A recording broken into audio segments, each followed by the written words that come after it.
Em 8 de agosto de 2014, um jogo foi lançado, produzido por Scott Cawthon, um desenvolvedor de jogos que até então nunca tinha feito nada de relevante. Mas tudo isso estava prestes a mudar com o lançamento desse mais novo jogo. Que jogo é esse? Ora, é óbvio que eu estou falando de Five Nights at Freddy's. Um jogo que fez um enorme sucesso e que mudou não só a vida do Scott, mas também de uma geração inteira que acompanhava a internet.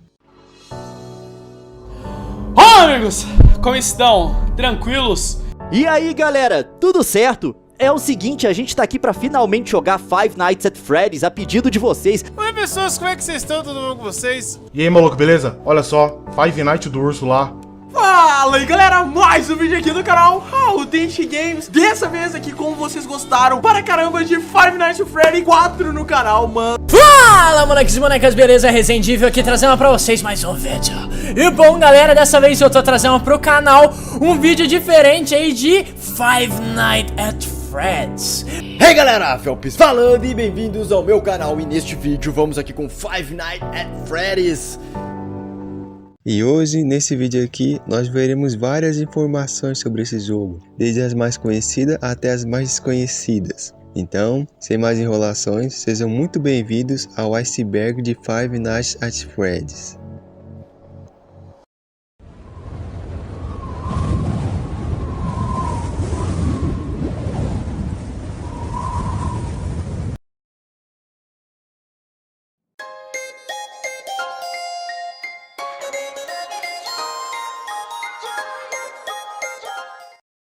A essa altura do campeonato, eu acredito que a maioria aqui já tenha visto o filme de FNAF, ou pelo menos ouvido falar dele. E cara, pra mim particularmente, esse filme foi muito especial de se assistir. Porque pra quem não sabe, desde 2017 já havia sido anunciado que um filme estava sendo produzido sobre FNAF.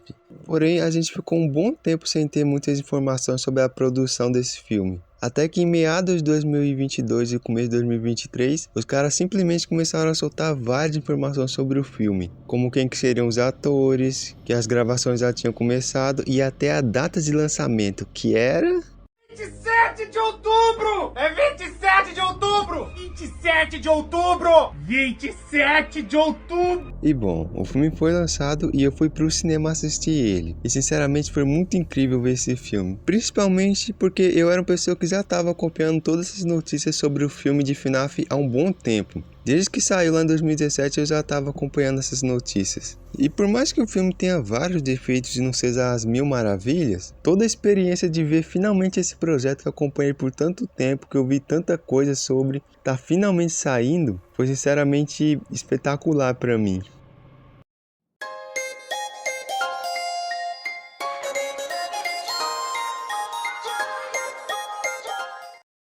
O Game Theory foi sem dúvida um dos canais que mais ajudou a popularizar FNAF. Não só popularizou, como também ele foi praticamente o responsável por criar toda essa comunidade que fazem teorias sobre jogos. Se hoje em dia a gente tem vários canais fazendo teorias sobre Pop Playtime, Joyville, etc. Bem, todos esses canais só existem graças ao Game Theory e ao seu criador e apresentador Matt Pat. Ou melhor, do seu ex-apresentador, já que recentemente a internet ficou bastante triste com o adeus do Matt Pat do YouTube. Segundo ele próprio, o motivo desse adeus é para ele se dedicar mais na sua vida pessoal e no seu filho, que ainda é muito novo. Mas esse adeus não significa que o canal vai acabar. O canal ainda vai continuar, porém agora com um novo apresentador.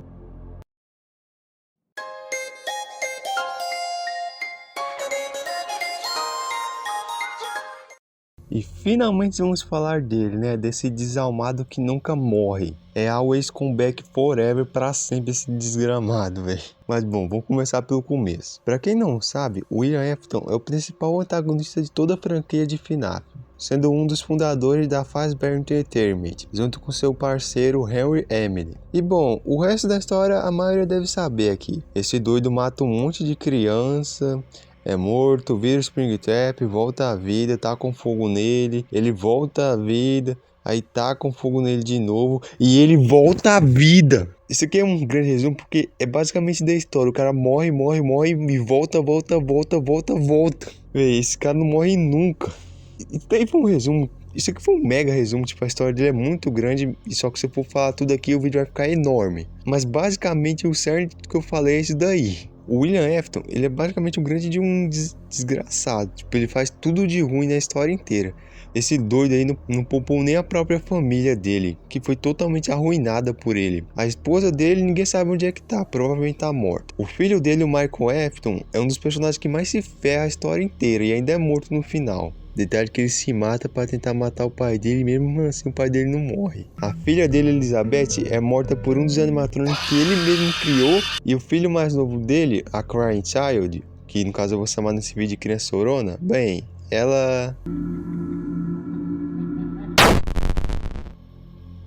Ok, eu sei que eu resumi bastante coisa aqui, mas resumindo é basicamente isso daí. O William Afton é um cara ruim, que só faz besteira e que nunca morre. É basicamente só isso que você precisa saber.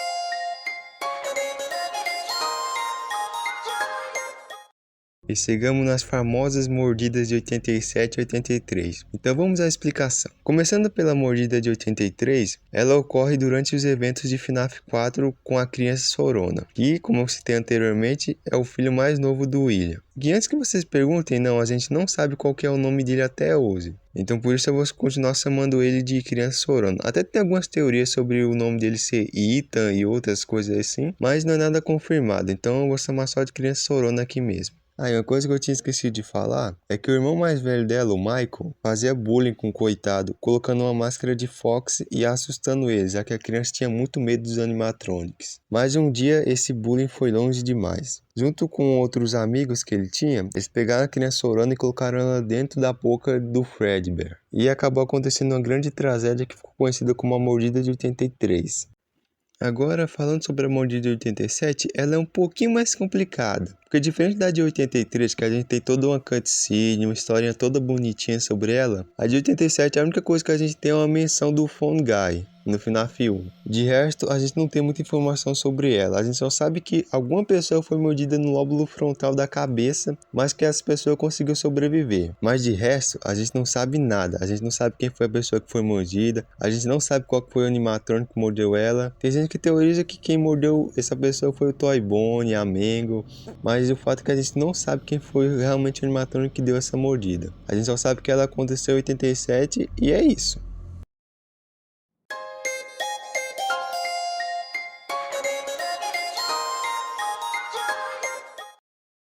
Sim, pra quem não sabe, FNAF possui vários livros, cada um deles tendo uma história própria, que não é conectado diretamente à história principal do jogo, mas que tem algumas informações lá dentro que vão e foram utilizadas no game. E caso você queira saber a história desses livros, mas esteja com preguiça de ler, eu vou recomendar para vocês uma série do youtuber Core. Essa série dele, ele resume todos os livros que foram lançados e que vão ser lançados. Assista lá, cara, a série tá muito boa e eu recomendo muito ela.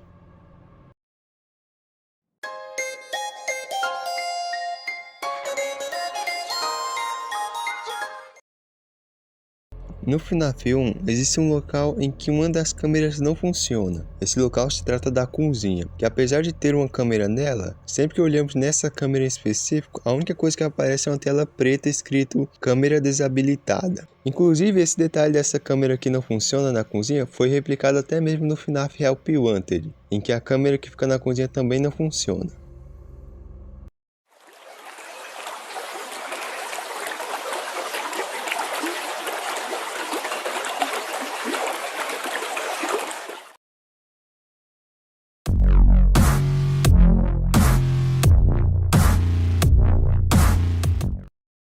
Cara, o Low Beat pra mim sempre foi um dos animatrônicos mais estranhos de FNAF. Quer dizer, ele sempre pareceu ser somente uma piada dentro do jogo. Tipo, o design dele é o mesmo do Funtime Fox, com algumas diferenças nas cores. Não sei se ele só vai aparecer mesmo na Custom Night e, cara, ele é só um bagulho que aparece na TV, cara. Tipo, ele não tem nem corpo mesmo. E até o jumpscare dele é só uma imagem que aparece escrito Please Stand By. É isso, não tem nem animação, não tem nada. Sinceramente, até hoje eu nunca entendi o que é o Low Beat. Ele é só uma piada feita pelo Scott ou se realmente ele é um animatrônico real. Eu até agora não entendi nada.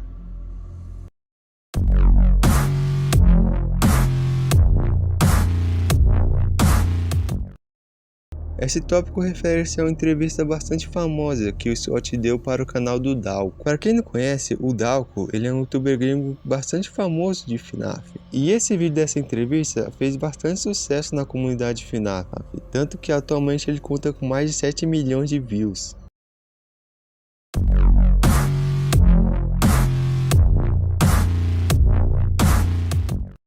Em meados de 2014, em uma época que a gente só o FNAF 1, surgiu um boato de que existia um sexto animatronic chamado Spark the Dog. Esse animatronic tinha a forma de um cachorro e não era violento, ficando escondido perto de uma porta apenas olhando para a câmera. Mas hoje em dia a gente sabe que tudo isso não passava de uma história fake, e esse animatronic nunca existiu. Vale lembrar que isso tudo aconteceu bem lá no começo de FNAF, quando o jogo ainda estava começando a fazer sucesso. Então essas histórias fake assim sobre animatronic escondido e tal eram bastante comuns, tanto que vocês vão ver mais para baixo desse iceberg algumas outras histórias bem parecidas com essa daí.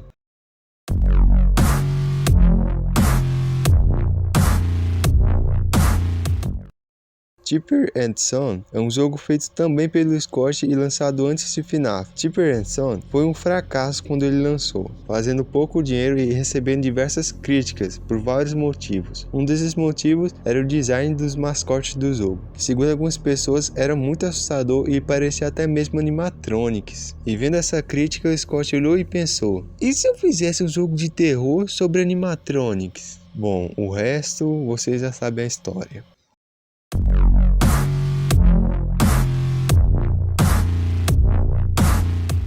Bem, esse tópico aqui ele é bem autoexplicativo. O Phone Guy, que é o cara que liga pra nós todas as noites do FNAF 1, 2 e 3, é dublado pelo próprio Scott Calton.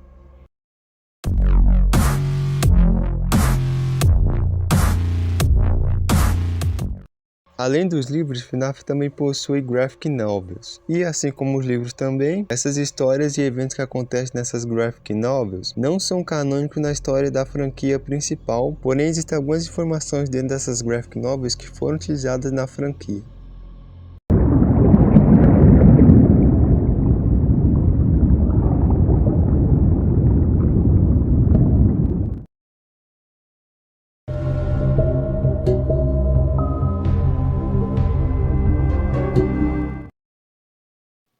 Endo é um endoesqueleto do Phantom Freddy que aparece principalmente na Custom Night de Sister Location, fazendo o papel de inimigo durante as noites. E bom, é só isso que tem sobre esse personagem, acabou.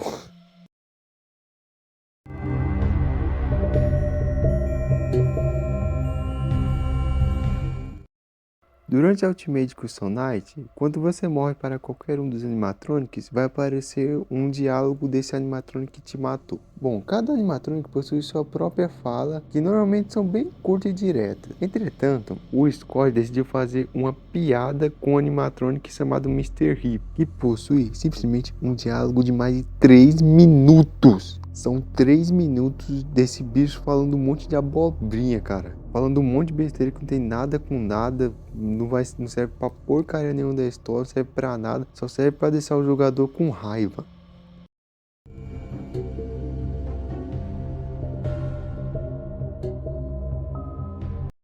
O Cupcake é um personagem que aparece bem pouco em FNAF, mas mesmo assim ele foi um personagem que ganhou bastante a simpatia dos fãs, o que rendeu a ele diversas aparições em jogos da franquia. Em uma dessas aparições foi no FNAF 3, onde em uma das câmeras existe um desenho no canto da parede de um Toy Bonnie, porém em raras ocasiões, em vez do desenho do Toy Bonnie, pode aparecer o desenho de um Cupcake amarelo, que foi batizado pelos fãs de Golden Cupcake. Esse personagem ficou relativamente famoso dentro da comunidade, aparecendo inclusive no FNAF Security Breach.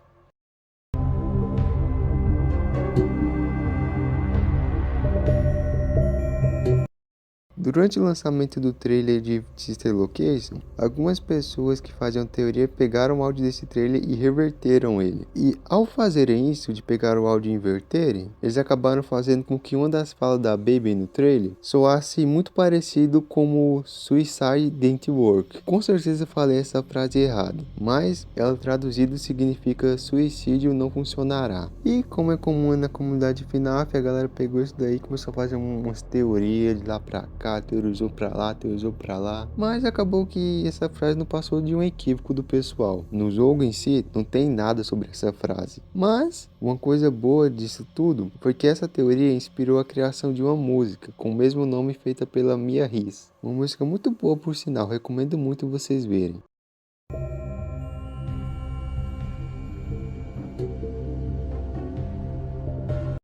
No FNAF 1, existe uma câmera que é focada nos banheiros da pizzaria. E em um determinado momento nós podemos ver o Fred dentro de um dos banheiros. Para ser mais específico, ele aparece dentro do banheiro feminino. Isso acabou virando inclusive um meme dentro da comunidade de FNAF.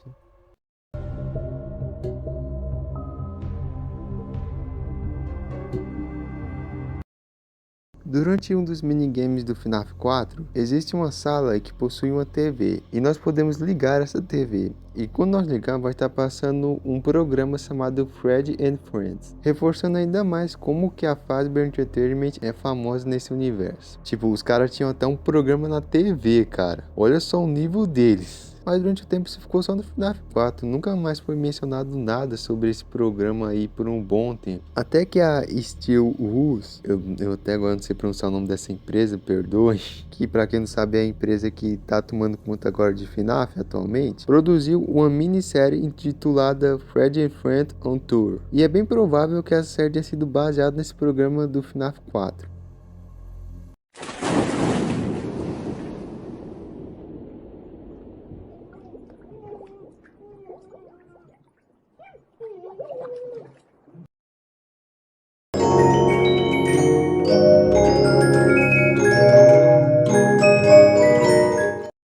Nos primórdios de FNAF, bem lá no comecinho que a gente tinha somente o FNAF 1, foi criada uma teoria que ficou até que bem famosa naquela época lá. Essa teoria dizia que o Fox na verdade seria um animatrônico do bem. E que na verdade ele corria até a nossa sala para poder ver se a gente estava bem, porém como a sua caixinha de som estava quebrada, ele acabava soltando um grito que assustava o segurança, fazendo com que ele morresse.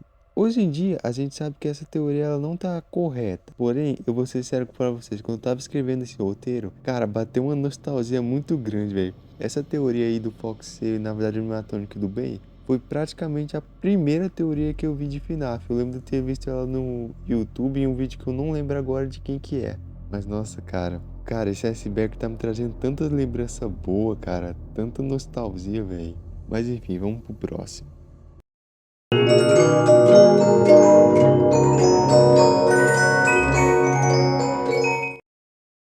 As blueprints de FNAF Sister Location são algumas imagens em que é possível ver todo o sistema dos animatrônicos por dentro. Mas, de todas essas blueprints, a que mais chamou a atenção foi a do Funtime Fred, em que é possível ver o que parece ser uma criança dentro dele, reforçando ainda mais o fato de que os animatrônicos Funtime também eram programados para poder sequestrar e capturar crianças para o experimento maluco do William Afton.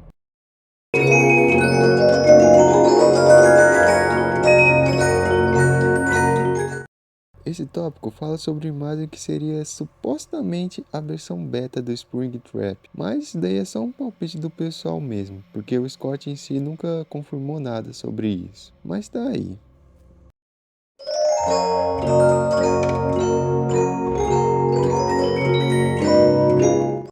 A noite 8 é uma noite bônus do FNAF 4, que pode ser desbloqueada após a conclusão da noite Nightmare. E pelo que eu pesquisei, a noite 8 do FNAF 4 é a única canônica da franquia. Você até pode encontrar, caso queira pesquisar, a noite 8 no FNAF 2, no FNAF 3, etc. Mas aí já não é oficial, isso daí já é mod que o pessoal criou.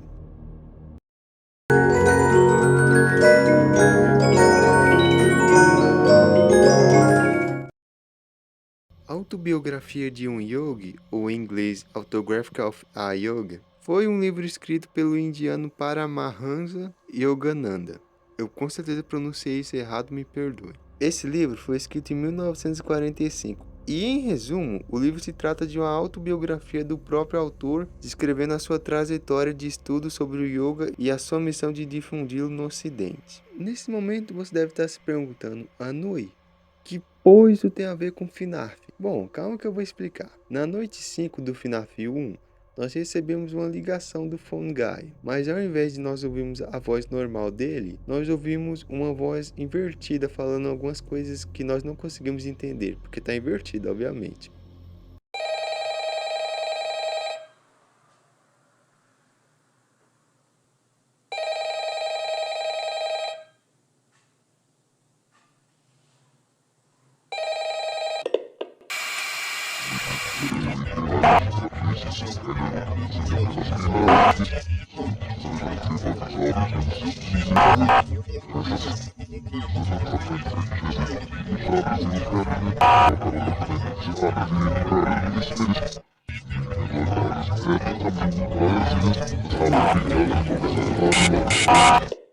Ao reverter o áudio dessa ligação, as pessoas descobriram que o que ele fala se trata de um trecho do capítulo 8 do livro Autobiography of a Yogi.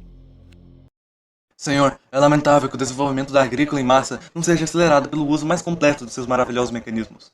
Não seria possível empregar algum deles em rápidos experimentos de laboratório para indicar a influência de vários tipos de fertilizante no crescimento das plantas? Você está certo. Inconfortáveis usos dos instrumentos de Bose serão feitos pelas gerações futuras. O cientista raramente sabe a recompensa contemporânea é o suficiente para possuir a alegria do serviço criativo.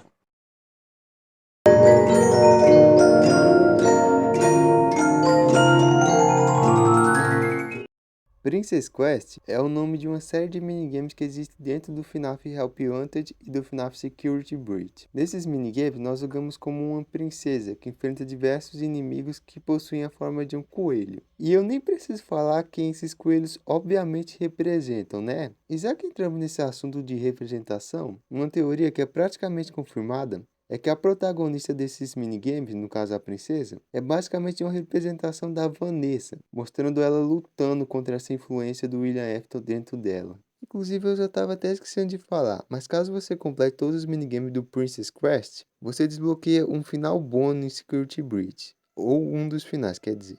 Nesse final, a Vanessa, o Greg e o Fred conseguem escapar em segurança. E pelo que parece, a Vanessa conseguiu fugir do controle do William Afton. Agora ela consegue viver a vida dela normal. E o final termina com os três fugindo da pizzaria e agora podendo viver suas vidas normais.